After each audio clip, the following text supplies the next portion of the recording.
Husbandos and waifus, welcome back to another episode of My Hero Academia Season 6. In the last episode, I asked you guys who is the most overrated character in My Hero Academia. We're gonna go with this answer because I think it's I don't know if it's a hot take, but I think it's an interesting choice. We're gonna go with Fun Loop, and he says Shinso. Yeah, his quirk is great and all, but he had a quirk to begin with and had a chance to train his body prior to the entrance exams as well as the sports festival. If he had trained prior to the sports festival, he might have beaten Deku and proven he should be given a chance for the hero course, but he didn't until Aizawa took a liking to him. At least, Mineta trained prior to entering UA as well as developed the name Super Move during the sports fest, though it was fully shown until the final exam. I'm just assuming he just had a bunch of typos. In Shinso's defense, people kept looking at his quirk as something that he could do as a villain. So a lot of people were interested in Shinso and wanted to take him under their wing or whatever, but mostly for devious work. Shinso didn't know what else he could do with this quirk because everyone else around him was looking at him as he could do some crazy demonist stuff with his quirk. So, you are what you're surrounded by, and unfortunately he was just surrounded with bad advice. This question of the day: if you're to have a My Hero Academia spin-off off of a character, who would you want it to be? Alright guys, let's hop into this episode of My Hero Academia. There are times when you need to kill someone to save them. That's true. I kind of like that Deku has Gran Torino scarf on. And there's that gang. Also, I wanted to point out, if you watch all of the My Hero Academia openings, you see first, like the very first one, you see Deku trying to reach All Might, and then them getting closer. And now if you see right here, dude, I just love how powerful the My Hero openings are, because you see right here, you see All Might trying to reach out to Deku, like he's concerned type of thing. So I love that like little subtleness of like the openings that they have with My Hero, like the growth of Deku and All Might and their relationship, as well as Deku's growth as a character. Oh my god, Eve! Oh no, what the heck? They're picking, dude, leave the little cute.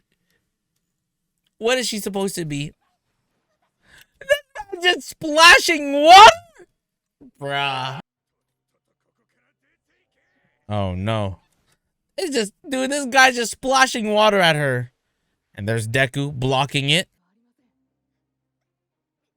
Yeah, dude, these guys are freaking dumb, dude. He's like saying, I'm not doing anything, and these three guys ganging up on one person, bruh.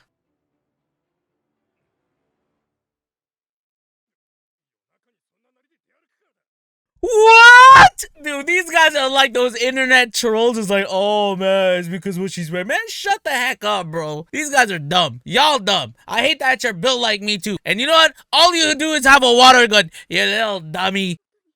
You can still hear the kindness of Deku's voice. You can, even like you could tell my boy is tired. I love that he takes responsibility and that he says, I will make it go back. Is Deku just floating? Oh, he's using float. That's right. I forgot that's a quirk.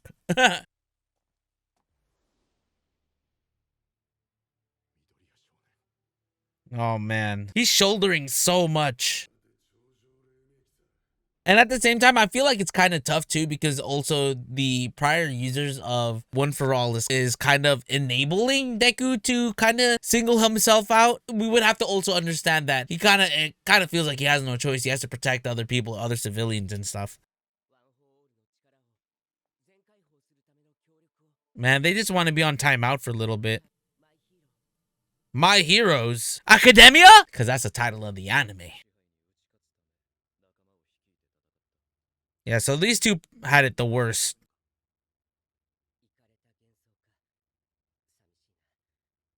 It's understandable how they feel. That was so funny. Okay, so I don't know why that animated part is so funny. First, he's holding his gun, and then he puts his hand down right to his crotch. Look. I forgot what their quirk was, though. Now all the users are together. At least he's eating. Oh, we know what Iron Gun is. Not this. They really think that's gonna do something. That's probably a super light version of Ignited Arrow, too. Just to knock out this guy. That's right. He has to do what he gotta do to fix his problems. Hey, at least there's also some non-heroes. You know, not all heroes wear capes, but you know, it's cool to see some heroes actually out there, like, you know, I guess the armed police that are helping them out.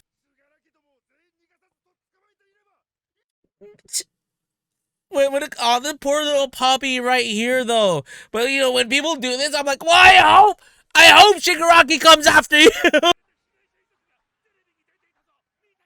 Man, it blows my mind that people act this way like they're angels too, you know? Like, everyone got their own demons and stuff, you know? Yo, Best Genius is really good at this. Headshot doing the Lord's work on investigations, though. Dude, you can tell, like, Endeavor is broken down, bro. You know he feels bad, bro. He's prioritizing taking over Shigaraki. Right. He wants to deadass use Shigaraki as a fool puppet. Yeah, Shigaraki's young, strong body, but it isn't even really that strong. I don't really understand why Shigaraki's hatred is necessary. Yeah, All For One needed Shigaraki's hatred to be stronger than the feeling of One For All altogether. Yeah, All Might hella messed up AFO. If AFO did not have Shigaraki, it would literally be the end of AFO. Dude, he's a goddamn freaking thumb, bro. The thumb keeps laughing. Ooh, here we go. Ooh, hey, don't worry, it's a Batmobile. Oh, baby. Oh, baby. Here comes baby girl. Woo! Stop right there, my boy.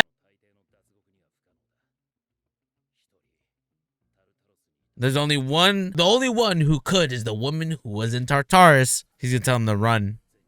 Yeah, Deku can't run from this. Bro! Lady Nagant, please shoot me. Ooh, moving bullet. Oh, he got it! Yo, bruh, what an honor, Deku! What an honor! Yeah, the fact that she could shape the bullets to her choosing since it's her hair is pretty crazy. Look at baby girl, bruh. That's right. Oh no, not Overhaul. It's interesting that she's caring for Overhaul. Overhaul is just dead weight, bro. He's emo.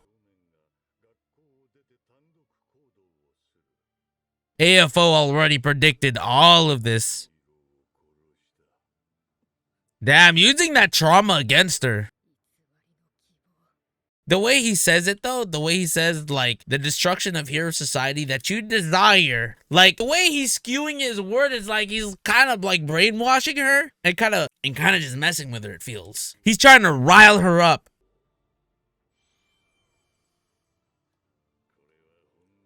Oh, Lady Nagant, bro.